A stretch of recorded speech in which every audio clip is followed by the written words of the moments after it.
ComC is your home for buying, selling, and flipping all the hottest trading cards. Their consignment marketplace is home to over 27 million cards across all sports, genres, and eras. With a ComC account, you can purchase cards from different sellers over time and ship them home together later, or immediately reprice them for sale on the ComC marketplace. To stay updated with ComC, please follow them on social media at CheckOutMyCards, one word, on Facebook, Instagram, and Twitter. To learn about offers, promotions, and more at ComC, please visit blog.comc.com.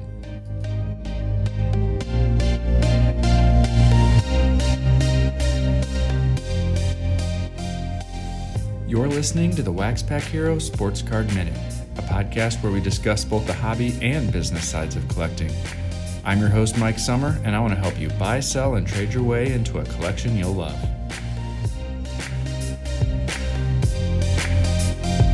Hello, everybody, and welcome to another episode of the WaxPackHero Sports Card Minute. I did not talk much about the National in the weeks and months leading up, and that's probably because I wasn't going to be going this year. And there were plenty of other podcasts out there and other content creators out there who were talking about the National, how excited they were, what was going to be happening. That's just not something that I covered a lot.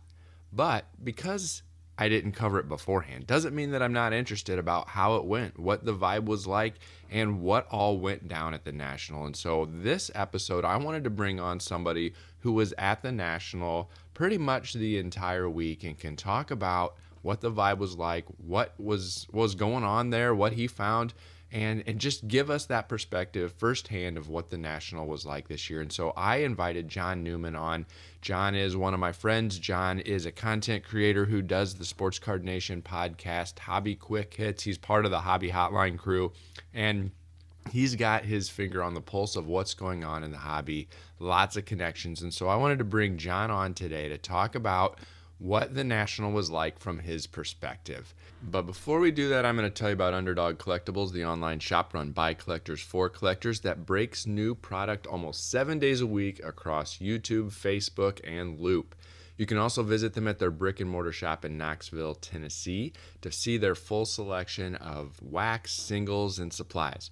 So check them out at udogcollect.com to see what they're going to be breaking and when they're going to be breaking. And if you're also interested in submitting to SGC, they are an approved group submitter with SGC, and you can learn more about that at udogcollect.com as well. When you check them out, make sure you tell them that WaxPackHero sent you. Well, today I want to welcome Mr. Newman, John Newman, back to the show. It's been a little while since we last chatted for the show, but John was at the National last week. And since I didn't get a chance to go, I wanted to hear from somebody firsthand what things were like at the show. A lot of people had some preconceived notions about what the show was going to be like this year, what attendance was going to be like, what the attitudes and perceptions were going to be like. And the speculation is over. We know now that the event has happened, and I wanted to bring John on to hear firsthand what his perspective was on to the show. So, John, thanks for coming and welcome. Well, thanks, Mike. Thanks. Well, first off, we missed you. I'm not just saying that as lip service. The Topps Q&A, which we usually both attend, with you not going. I looked for you. I knew you weren't going, but I still just by nature, by habit, kind of look for you, and we missed you. Yeah, thanks. I appreciate that. I had a couple of people reach out and say some similar thoughts after being there the last couple times, but this year just wasn't going to work out. A little more challenging for me to get to. Plus, we had put a couple family vacations on hold since 2020 with COVID, and this summer was going to be an opportunity to take advantage of some of those things. So we actually spent the week up in northern Wisconsin with my immediate family, and kind of took advantage of some of those vacations that we were looking forward to over the last couple of years. And so family took priority over cards this last week at the National. Yeah, no doubt. And that's how it should be, right? And for me, my wife got to go, so that was nice. She don't care so much about the cards of the show, but she enjoyed the beach and while I did my thing, and didn't saw at nighttime. That was about it. Well, maybe we can get started with some of those perceptions that people were sharing, before the show itself. A lot of people were speculating on what attendance was going to be like at the show this year. Last year up in Chicago, after a year's hiatus, first kind of big show back on the scene, attendance was kind of record breaking for the most part, outside of maybe the 1991 show that everybody kind of goes back to. A lot of people were wondering what it was going to be like, being that it's a little bit harder to get to in Atlantic City. But at the same time, for a lot of the folks like you who are on the East Coast, it's a lot easier to get to. It's within driving distance for a lot of bigger cities there on the East Coast. From your perspective, what was attendance like this year at the National? Like you, Mike, I heard all the the venue, the city's terrible. They don't want to have it. If there's never another national in Atlantic City, that everyone will be fine by that. The attendance was very good. I will say this, as well as I do, the national does not officially announce attendance figures, so it's all speculation. But you kind of get a vibe. Or you go to a couple of them, you get a sense. I believe last year Chicago was more attended. By how much we could debate, but I think last year Chicago had more people. But that being said, Mike, it was still, for all the negative stuff going around about Atlantic City, and I'm not going, and not in the same terms as you with family commitments, but other people just said I don't like this town, or this, it's for, I'm just not, I'm skipping this one, so to speak. People made their way there. Again, I don't think it was on par with last year's. But again, I don't know. That's just a gut instinct or gut feeling. I think it's interesting, and maybe this is kind of what's overlooked sometimes, is from what I saw and what I observed, online only, right? I wasn't there. I'm wondering if there were fewer people who traveled in from longer distances, people who are in my situation or people from other situations, other locations across the country. You had fewer people making that destination trip out of this year's national in Atlantic City, but people overlooking the population centers that are close enough to drive in, and those folks jumping on board and coming to Atlantic City for that, because it was much more accessible for so many of those East Coast residents, that made up for the number of folks who maybe have more of a platform or are more vocal about not coming. The more common, everyday, local to the East Coast collector still made it a priority to get there this year. I wonder if that's kind of why it still seemed like attendance was pretty strong. Yeah, I think you touched on something there. I'm a New Yorker. It's 4.5 hour drive. I know, for accent wise, I noticed a lot of New York and New Jersey accents from folks. So I think they had a lot of people like myself drive in rather than fly. So those people had no excuse really not to come unless they had other plans that happened to be the same week.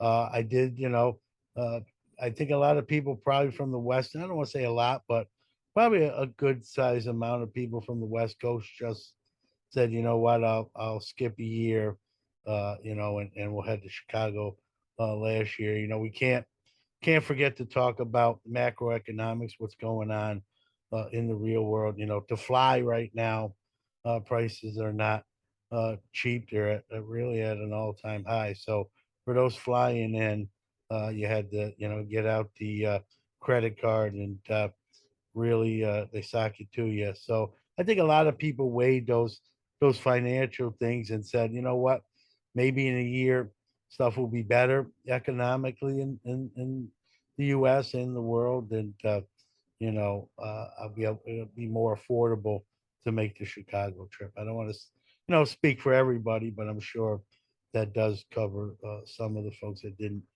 make it in. Yeah, and I think that goes a long way in maybe that idea of why there still is some rotation about the location of the national, right? Being the Central Illinois guy that I am, I would love it if they went and decided that the national was going to be in Chicago every year, because selfishly, it's a 2-hour drive for me, and I'd be there every year, no questions asked. But I think that whole concept of, if we move it around to several different locations, there is a huge section of more local collectors who will get a chance to attend that may not otherwise make that flight and book a full week of hotels and all of those types of things. And so I think there's something to that. You also touched on the macroeconomic factors and some of the economy and all of these things that we're dealing with right now. It's well understood, and you have talked about it on your show. I've talked about it on my show. We've definitely seen a pullback off of the prices that we saw at the peak in 2021 to a level that's still higher than where we were a few years ago, but definitely well off the peak. That led to a lot of speculation about the prices that people would see at the National, and the attitudes that dealers and both sellers and buyers would be expressing there at the show. So I know you had been talking about kind of putting your buying on hold for a little while leading up to the show so that you've got your stockpile ready for some things. What was your perception as you talked with other dealers and you yourself were shopping for cards? What were things like from a buying and selling perspective this year? Well, it's funny. I think, I've really slid over. I've always done vintage, Mike, as you know, but I've really, really, really slid over heavy there in the last year and a half, 2 years, to focus exclusively on vintage. I mean, dealers I thought were over comps, as far as what they were pricing stuff. I noticed a lot of, showcases had cards without the prices, which I'm not necessarily a fan of. I like, as a dealer, all my stuff is priced. I like to kind of look at a showcase and know what the seller's asking for as a sort of starting point. I don't even care if they price it high. At least it gives you a sort of a style starting point. I'm sort of a firm believer. If you don't price your stuff, you probably fall on the high side. Again, that's variable. So I thought dealers were still trying kind of to squeeze the most out of the orange, even though, as you mentioned, the market sort of corrected itself and reset. People are sort of being stubborn or reluctant. Um, as you know, there's sellers on both sides of the table, right? You got all the people with their Pelican cases, Ion cases, selling, and there's probably more sellers on the non-dealer side of the table than on the dealer side. I heard a lot of dealers. I heard a couple dealers, I should say, kind of frustrated that people were selling their stuff and not looking to buy it. One dealer specifically said, I can't give the promoter cards for my table price. Like, I got to pay for my expenses, food, lodging and plane ticket, shipping the stuff here. So I did hear a little frustration that there was maybe more sellers than buying.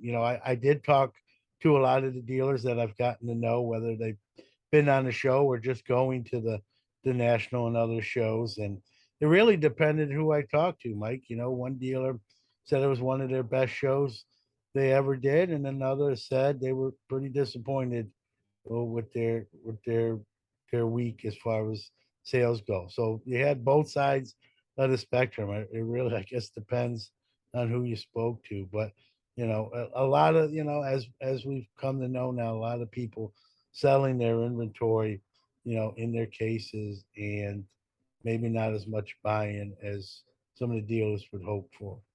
Yeah, it's interesting.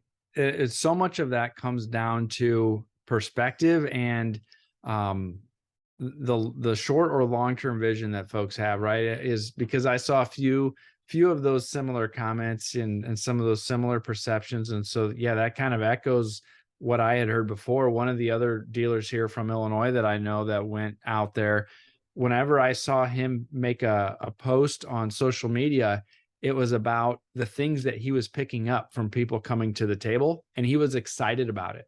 He viewed that as an opportunity to acquire inventory at a great price that he'd be able to sell. He wasn't worried about just selling it at that show. He was worried about picking up inventory at a great price that he was going to be able to sell over the coming weeks and months. And so he appreciated all of those attendees that were coming to sell. And I think that's one attitude. I was listening to Mike Moynihan's show, and he had mentioned that one of the dealers told him, I didn't come here to and pay $5,000 for the week to set up to haggle. If you want to haggle, go someplace else.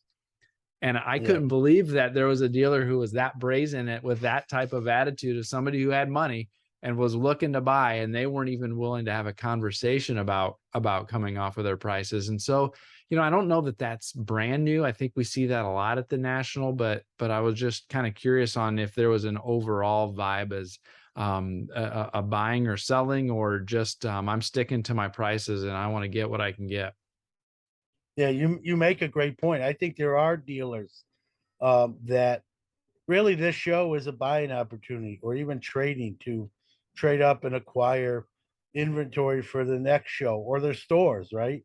We're seeing, many of these stores open up multiple stores, right? They're opening their second, third, fourth store. They need inventory. So they're using the National as a buying opportunity to stock these additional stores. So I think that's a great point. Some folks, some dealers come into this without putting a high priority on how much they can sell, but hey, I want to buy some stuff. I want to acquire some stuff and reload maybe not only my main store, but my additional stores, my online inventories as well. One of the other things that's often overlooked by some when they think about the National, and they think about it as just a big card show. One of the things that's unique about the National compared to some of the other big regional shows is the corporate presence that exists at the show. Last year in 2021, there were a lot of new entrants into the business world of the hobby. I think it was Loop's first year at the show, setting up, trying to get their name out. It was, I think, Whatnot had a presence last year for the first time, as well as several other kind of corporate organizations. I was wondering from your perspective on what that corporate presence was like this year. Did you see a lot of other new up and coming suppliers, marketplaces, and that type of thing, or did the typical corporate presence that we saw from the manufacturers and graders and all of that, what was their presence like? Did they kind of expand what they were trying to do, or did they scale things down? What was your perspective on that corporate presence side of things this year? Well, I think it's expanded. There was a couple companies, quite frankly, Mike, that you or me hadn't heard of. If you would have went, you would have been like, "What are they all about?" Ludex was one. There's a few others.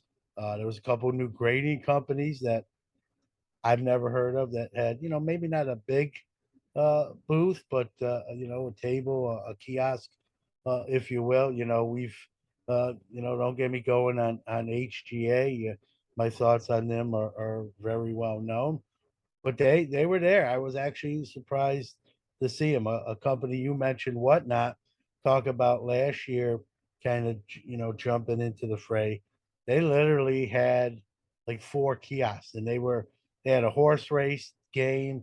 They made it like the boardwalk feel. A lot of people didn't like it, said they got too much space. But you get what you pay for, right? They got out the checkbook and wrote a check and had that space. Zero Cool had a big video wall, like 4-sided, playing music, but also highlighting the brands that they were coming out with. I didn't, I went by it because it was right near Tops. I didn't really go in, but they had sort of that dry ice smoke, and had a kind of a cool feel. People, either complained that it was sort of disco techy, or that it was cool because it was different. It didn't bother me. I thought, hey, listen, they're here, like them or not. They're going to promote their products, and that's how they're going to do it. So they had probably one of the best, sort of different kind of setups, if you will, than your traditional sort of tables or booth, or with a kind of a pop-up tent sort of thing. 4 video walls, some like I said, smoke and just had a vibe going, and they were busy, so people were into what they were doing. Was there anybody from a corporate perspective that you thought you'd see there but wasn't there? Not really. I thought Loop has really made strides, and I think have gotten bigger, but I guess I expected with them to have sort of a bigger presence. They had sort of a small pop-up booth. I thought and that may not even be them. It may just be that's all they could get based on commitments and that. So I'm not really so much picking on them. It just may be all that was available to them. Like I said, I was surprised to see HGA. Their wild card had a bigger presence. They had a bigger booth. They had a sort of prize wheel. And they were pretty busy. So they're trying to stick around and make some noise. Leaf, and Brian Gray, who they had a bigger setup. So bigger setups. I don't think no one off the top of my head that wasn't there that I thought I'd see, but you know the other way HGA. But a lot of uh, companies had bigger setups in 22 than they did in 21. Was Starstock there? I did not see them submit. There you go. Maybe that's the answer to the question. So I'm not saying they weren't there. If they were in a very, maybe in the parking lot or something. I don't know. I did not notice a kiosk or a booth. Nope. One of the other things that I've enjoyed in the nationals that I've been to in the past is some of the interaction that you get a chance to do with some of these companies kind of after hours, and some of the other extracurricular activities. In particular, the Tops Q&A is something that I've enjoyed being able to participate in over the last couple of years, getting a chance to talk with some of their leadership team, ask questions directly. It was interesting. The first one I went to in 2019, it was very open. I live tweeted the whole thing. I was able to kind of record some of the audio of the conversation and kind of share what was going on. But then when you and I went in 2021, it was kind of the complete opposite. Before we went in, it was no phones, no cameras, no video, don't live tweet. If you do, you're going to get kicked out of the event. Curious, did you get a chance to go to the Tops Q&A this year, and kind of what was the general vibe at the Q&A this year? I did, and it's still same rules, right? No video, no photography. So that rule didn't change. Same premise, first 150 to sign up. So you had to get there and get in line in the morning. Really the same format as last year. Some different things with the cards. Some things that come out of that is they really were, to me, kind of this almost come across as two companies. I heard this term a lot, Mike. Our Tops family and our Fanatics family, almost two entities. They didn't say Fanatics family only. It was Tops family and Fanatics family, and that was something I picked up. It was Clay Larashi, Kevin O'Neill, and a few other people. The normal, a couple of names. I apologize the names, but the usual folks that are there, and they had a lot of supporting. So at one point they said, "Hey, everyone that works for Tops that's here, raise your hand." And 20 people raised your hand, and they said Tops family, and I think they were really trying to send a message that they were still Tops. They were aligned and united, and that they're going to work along with Fanatics, even though Fanatics obviously acquired them. In past years, there's been some questions that they seem to be very open and transparent about, and some that they pretty much just gave kind of corporate speak answers to. Sometimes, they've kind of seemed to brush off input and feedback, and then other times they've fully embraced it. Like there's one year where they asked about the opinions of labeling some of the short prints and variations and things on the back of Heritage. 95% of the room said, yes, we like that. Keep doing that. And they've done it every year since then, and showed that they're kind of listening to some of that feedback. Did you get a sense of the questions that were being asked? Were they kind of open and transparent with the answers that they were giving, or were they kind of standoffish with the types of responses that they were providing? I think for the most part, actually, Mike, they were open.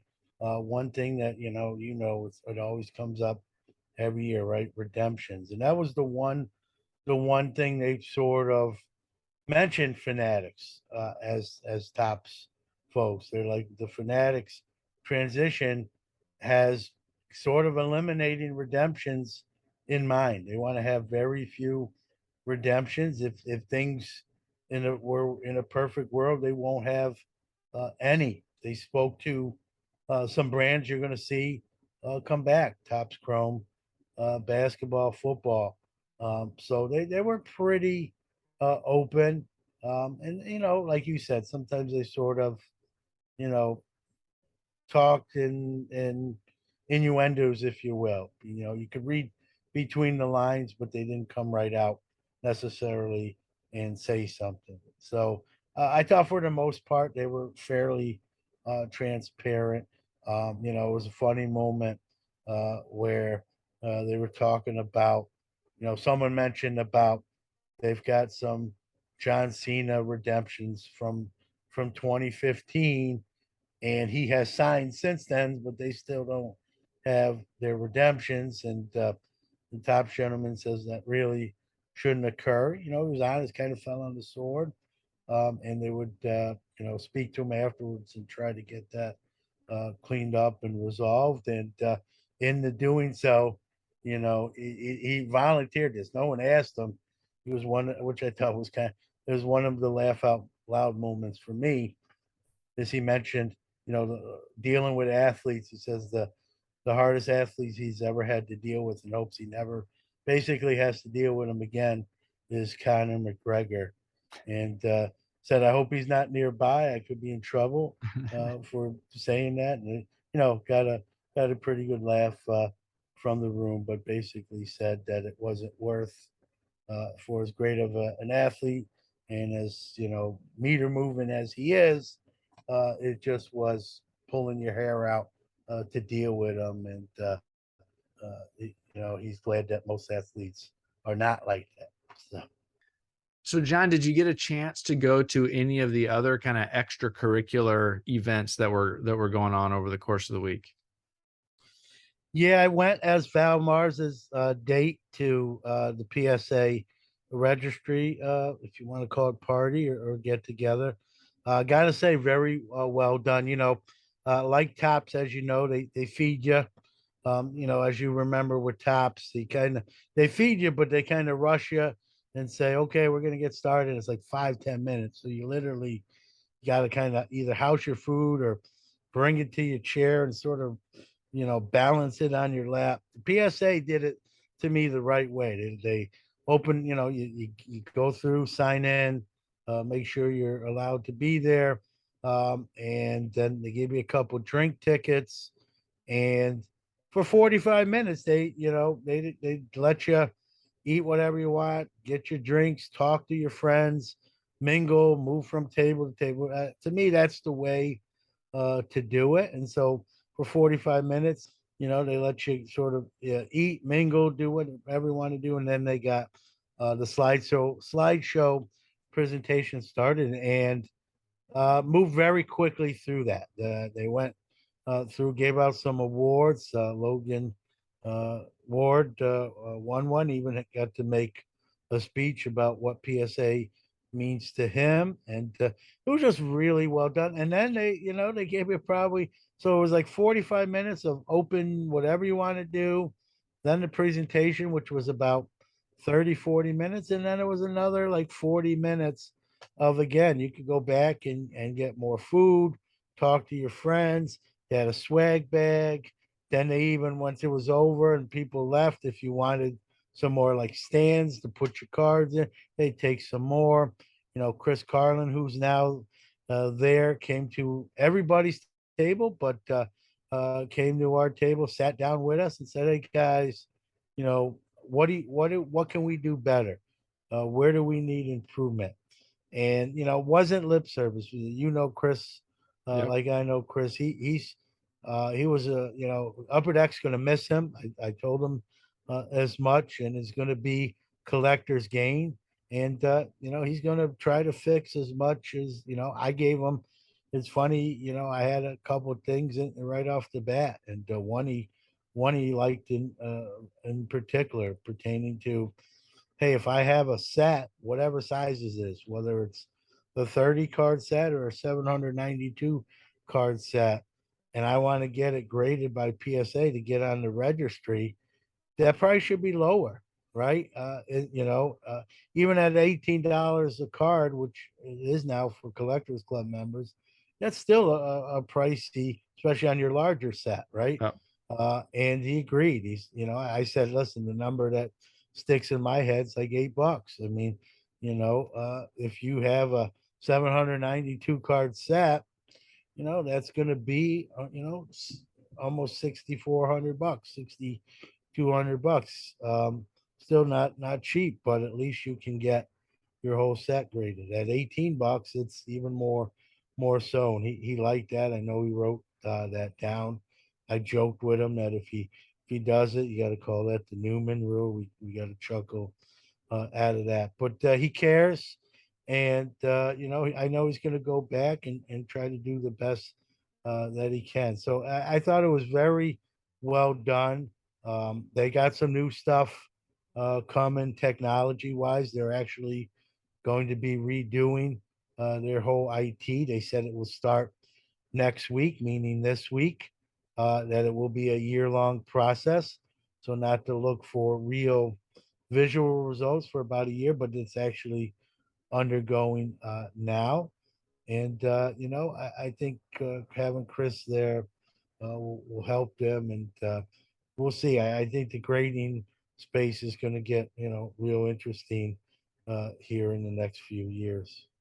One of the I've not been to the PSA event in the past, but from talking with Val and some of the others that have been there, and the thing that I think is cool about that event compared to what you hear about some of the other corporate events is that there is a big focus at the event celebrating some of those folks on the set registry, who and kind of highlighting some of their key customers and people who have embraced the set registry and putting some of those things. I think that I agree that is a pretty cool piece of that event that you don't see a lot from some of those other luncheon or dinner type of things. So I think that's really cool. And I would also agree. I love Chris and have enjoyed all the conversations that I've had with him in the past. And I think that he is going to be a welcome addition to PSA and collectors in general. The focus that he has on customer service and putting customers first, I think that's going to carry through, and you're going to see a lot of progress and improvement from the collectors world from all of their family of companies. So I think that's cool.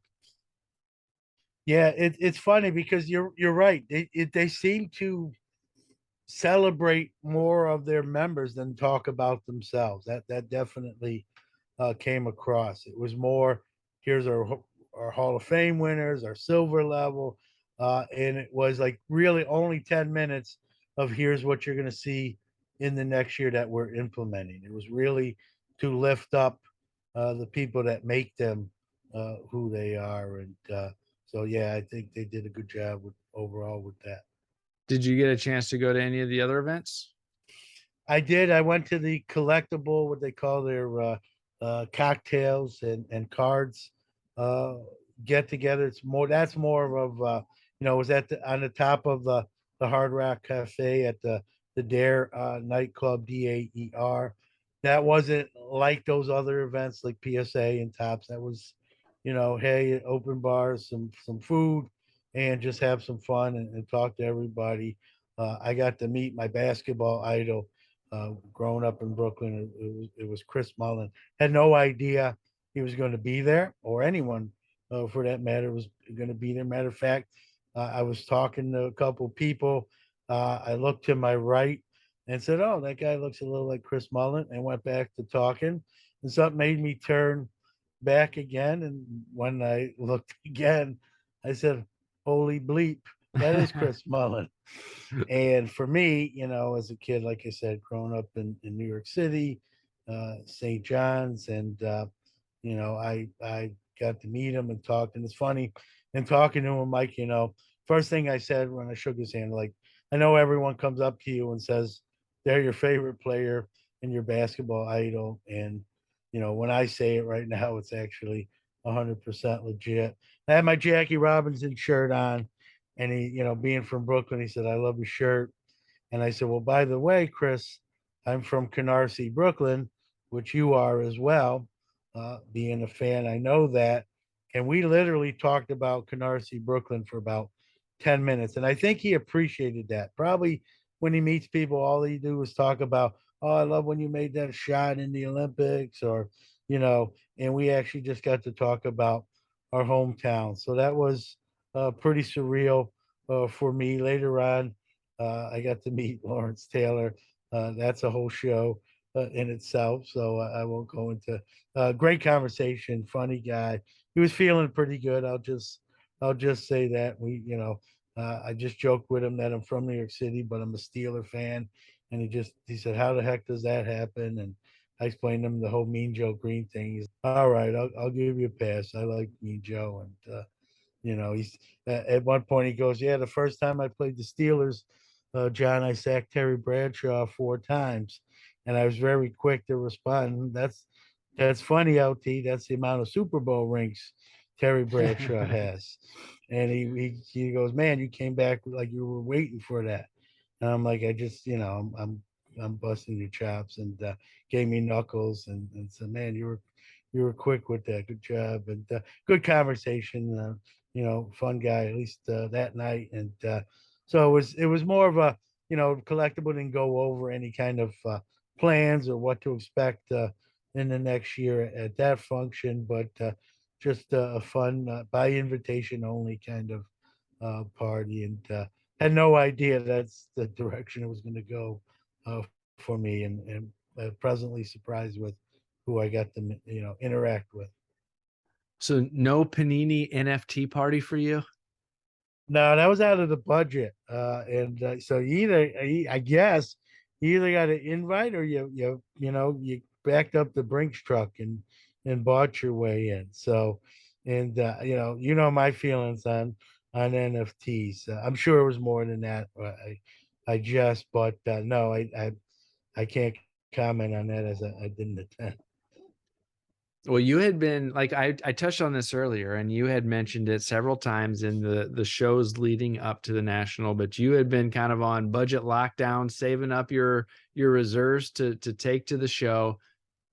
But we haven't talked yet about, were you able to find anything to add to your collection at the show? Yeah, I got to be honest with you. Very like significant cards, but in a quantity perspective, I did not buy a ton. You know, I bought more in Chicago last year in terms of quantity, but I did buy probably what I would call two significant cards. One was really at the top of my hunting list, if you will, and it's this card here. For you know, if you're not watching on Wow. camera, but it's a Sandy Koufax rookie. It's SGC 4.5, and this is on my PC. You know, as I've said on my show and on other, you know, right now my PC consists of like Hall of Fame graded rookies. So this was on my list, but not necessarily on the top of it. But I got this in the same deal, and I sort of package these together to sort of get a better price. And the other card I'm talking about is this one, which is a 1948 Bowman Warren Spahn rookie SGC3. So Nice. same dealer, and just to kind of get a sort of a package price, which kind of I could justify purchasing. That was really my big purchase. I had some $20 cards, some $5 cards, some minor deals, but those were the two cards of significance. Last year, I'm trying to think back. I got a Jim Brown rookie, not Jim Brown, Walter Payton, and a few other cards along those lines. So, you know, I always try to go international. to get one or two cards along that list. I recently got the 48 Leaf Jackie, so that dipped into a little bit for sure of that National Fund. Hence, as you mentioned, kind of, turning the faucets off and not spending for about 30, 40 days, which I try to do anyway, but it was all the more important after that purchase, which is a larger one, considering it's not for resale. So, um, I don't anticipate another like personal collection that in that stratosphere. So I'll have another year sort of the save up and get ready for the national in your neck of the woods. And one thing I wanted to add in too, Mike, we talked about Atlantic City and how a lot of people don't like the venue. And we have a new group taking over in 2024. They're not brand new. They're actually attend the shows, and they're just going to be taking over like much like in the hobby. Going to be taking over in the sense of the licensing. The rumor is that Atlantic City has seen its last national. So people who drive there or don't have a disdain for the venue will probably be disappointed by that. Others that do will celebrate that if it's true. I tend to believe it, but I guess time will play that out. So there were a lot of complaints. I will tell you this too, not to get going to ramble, but you remember last year in Chicago, the internet wasn't the greatest, right? Well, it was 5 times worse in Atlantic City. That was one thing. Dealers were saying they lost sales because credit card transactions wouldn't go through. One guy said he had to literally, lucky he had someone else that he was partners with. He had to leave the building to complete a transaction. The concession, the food concession, at one point was only taking sort of cash transactions until they can figure it out. And so the internet was. I will say this though, I was there till Saturday and closing, and that was early. Friday and Saturday, internet seemed for me personally seemed to get a little bit better. It wasn't as bad. So I don't know if they turned the switch on, got a couple of hot spots. I'm not a internet expert, but it did seem to get a little bit better. I think they got so many complaints. They said we have to do something here. This is could be like a mutiny. So, but it definitely early on, Wednesday, Thursday was terrible. Like I remember sending my son a text and pulling out my phone later on, about 2 3 hours later, and the picture I sent them, it was still said sending. So it was pretty bad. Any other takeaways or observations that we haven't hit on yet that you wanted to get out there that you think are important to share? Yeah, I mean, I talk about on my show. I know you talk about right where the hobby is going. I've said the next 2 to 4, 3 to 5 years are going to be crucial for the long term. I don't back off that stance. I still will stand by it. But the hobby, the one takeaway I got is, the hobby's not dead. People want to like, put the blanket over it and, say time of death and call it. It's never going to be dead. There's too many people involved. There's too many people enjoying the hobby in various different ways. But there's going to be just different varying levels of success at the hobby, And again, the next few years are going to determine what level we're going to be at. Do I see, question I get asked, I'm sure you get asked, will we ever see kind of what we saw, a year and a half, 2 years ago, that sort of trajectory? I don't know. It's hard to think that it will, but I didn't think that was possible during a worldwide pandemic, right? Yet it happened. So, you never know, but we're going to see what the next few years bring. We see a lot of, partnering up with companies, acquisitions. I think that trend continues. There's a rumor circulating around the show floor, that two grading companies we're going to partner up in that fashion. Other than the rumor, nothing has come out about it more than that. And so, rumors are, happen all the time. That don't mean it's true. Sometimes they are. Sometimes they're not. So. Cool. Well, I appreciate you spending a few minutes with me today, kind of sharing some of your thoughts and perspectives and observations about the show. We've mentioned that you've got a show throughout this, but for those of you that may not know where or how to find that, why don't you spend a minute here and tell people where they can find you and find the shows that you're a part of? Oh, I'll make it real easy. I'll short and sweet. If you Google Sports Card Nation podcast, most of the stuff will come up.